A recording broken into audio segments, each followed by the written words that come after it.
Hey there folks, and welcome to this video. This one here is a general notes for those of you unaware of what that content is. This channel is where I sit down at the start of every week, talk about my plans for the week ahead, look a little bit back on previous content, and also talk about topics that are on my mind. If you look for the one that is on the title of this video, you can find it in the description below at a timestamp. But yeah, firstly, this week going forward, we don't actually have a Grand Prix. It would have been EPA and WRC, so I might do something revolving around that. Or just generally going to do some WRC content. I know we had the final round of the WEC as well, so I might talk a bit about endurance racing. Though it's not necessarily something that I talk so much about because it's not something that I follow so intensely. I've also missed the entire season of WTCR. So there are a lot of things I've missed out on that I'm going to have to try and catch up with.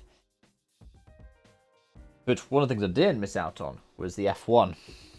And, well, thank you everyone who watched my content over the past weekend, especially because I saw some pretty positive engagement with my video about the end racism display, and also an amazing turnout on my Grand Prix review. So thank you so much to everyone who went in and watched that. That was amazing. Can't really think of many other words for it. And in addition to that, well, we've seen large amounts of people still going in to watch my videos on Max Verstappen and Saudi Arabia. 2 different videos, not just one. But yeah, okay, let's talk a little bit about what I've got coming up this week. I'm going to be streaming most days. I think pretty much every day I'm going to be on a stream this week. Because I've got, well, today, I don't know if this is coming out before or after, hopefully before. I've got ACC commentary with BUSR. Tomorrow, I'm probably going to be doing some kind of iRacing stream. Wednesday, I've definitely got an iRacing stream. Because it's BUSR doing iRacing instead of Assetto Corsa this week. And also ACC, we have Imola out, so I might be trying that out on stream. Then Thursday, it's going to be probably Rally. If not Friday, if not Sunday. Friday, we've got ACC again. That should be GT4 Championship, which hopefully should be Imola. Depends on whether or not it's a paid DLC or not. Then Saturday, I've got iRacing again. It's going to be Endurance LMS. Nürburgring this week. That will be something. And then Sunday, like I said, RSRBR, Rally Japan. And maybe the BUSR Dirt Rally 2.0 rally. You might have noticed I didn't say RX. I don't know if RX is going to be running this week. I think the intention still is to try and run it. But if the RX round doesn't run this week, I will definitely be champion, which is very nice. But yeah, without further ado, let's get on with talking about my main topic for this week, which is going to be to do with F1. It's going to be to do with 3 particular drivers who bring their own kind of brand of social justice to the sport.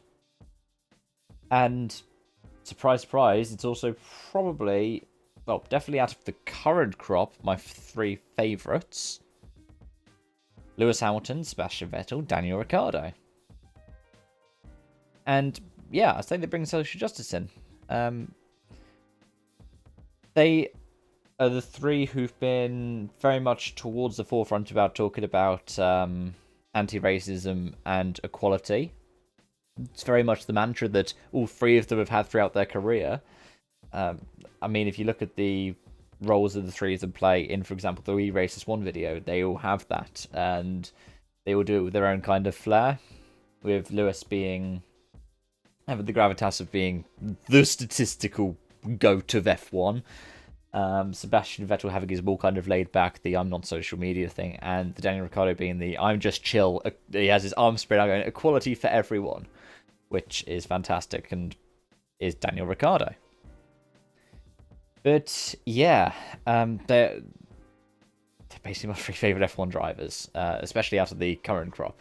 if not of all time. And well, I want to bring attention to talk about Sebastian Vettel's crash helmet from the Turkish Grand Prix, which had the rainbow on it. It had a variety of different people of all different kinds of backgrounds, all different kinds of how they presented, and had across the top, I believe it's quoted in some articles as the Amelia Earhart quote of "No borders, just horizons, only freedom," and also had "Together as one." And when he was asked about it, he said, "Well, we go to these places, and especially with this kind of backdrop that we've got, we need to prove that we've got this equality message." Which, yeah, I guess Seb Vettel says gay rights, and I wouldn't have thought that would be a big thing to say in 2020, but F1 has certainly been something this year. Lewis Hamilton on the podium went on to call out some of the regimes in the countries they race in, and I hope he does more of an active role in that. Of course, he did it in quite a measured way as well. Like, he made it clear that he wasn't just talking about Turkey, because of course you had like representatives of the Turkish government on the podium. But he was like, yeah, we have this thing going on at the tracks that we go to, and I think that's a new kind of confidence that comes from having drivers like Ricciardo and Vettel backing him up, and also being the statistical greatest of all time. And this is one of the things I really like about these guys, is I really hope they keep this up. The final 3 races, Bahrain and United Arab Emirates, will be ones which kind of test that motif. And then next season, we're looking to go into Sochi again. We're going to be going to Hungary again. We're going to be going to Russia again. I've already said Sochi. But we'll have Saudi Arabia on the calendar. We'll have the likes of Bahrain. We'll have the UAE again. We might even have a return to Turkey. And I think that's going to be quite important. The fact that these guys are saying they're going to take more of an active role. You know, one of the things, and I don't know if it's not exactly my place to speculate, but it's what I got an inkling of as potentially what was the case, was I feel like part of the reason why Lewis Hamilton's been spending so long negotiating his contract is something to do with, I believe, something to do with his contract, and in regards to talking about social issues. Because a lot of people will point out what Petronas has done as a company, and of course with them being a title sponsor to Mercedes, can't really speak out against him. I wonder if he's looking to have like, we don't know the ins and outs of the contract, maybe there's a clause in there saying he's not allowed to be critical of the sponsors. So maybe he's looking at having something where he's like, actually, I want to be able to say, yo, you're sponsoring this team, you need to do better. Which I think would be pretty cool. Honestly, I think because if we think about the fact that somebody who's statistically the greatest F1 driver of all time doesn't have the positional power to be able to call out inequality in the sport and injustice where it's people who are attached to the team that he races for, that says something about the problems he has. It says something about the problems that he's got stacked up against him. It's something that's really important. Or at least it's important to me, and I believe it's important to Lewis. Yeah, this is one of the problems that they have as drivers, is they have to make sure that they got their wits about them. I mean, one of my general kind of practices is pretend the mic is hot at all times. This was something that I did when I was on radio. Even when we were off air, I'd go, okay, let's just act as if the mic is hot. Oh, sorry, I just knocked the microphone. Because you don't know if what you're saying is going to go out live on air. And that's why Verstappen should still apologise for using ableist and racist slurs. I'm not going to say, oh, he should have thought about the fact that everyone could listen to his team radio necessarily. But of course, that is what will catch people out. But I'm glad he was caught with that, and I hope he apologises.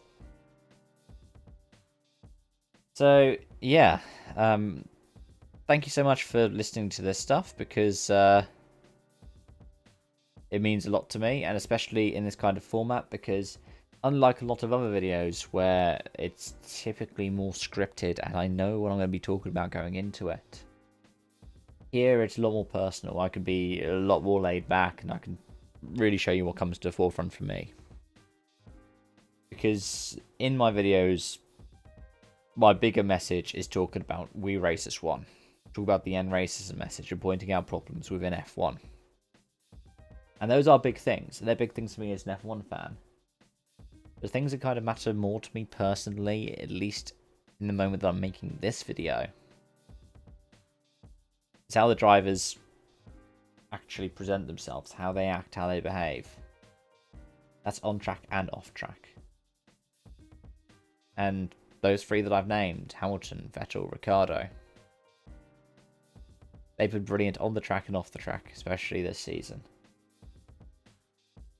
And they apologise when they mess up. And they always try to be better and do better. And they're supportive of some of the biggest pushes for equality we have out there right now. So, thank you for watching. I hope to see you again soon. Bye-bye for now.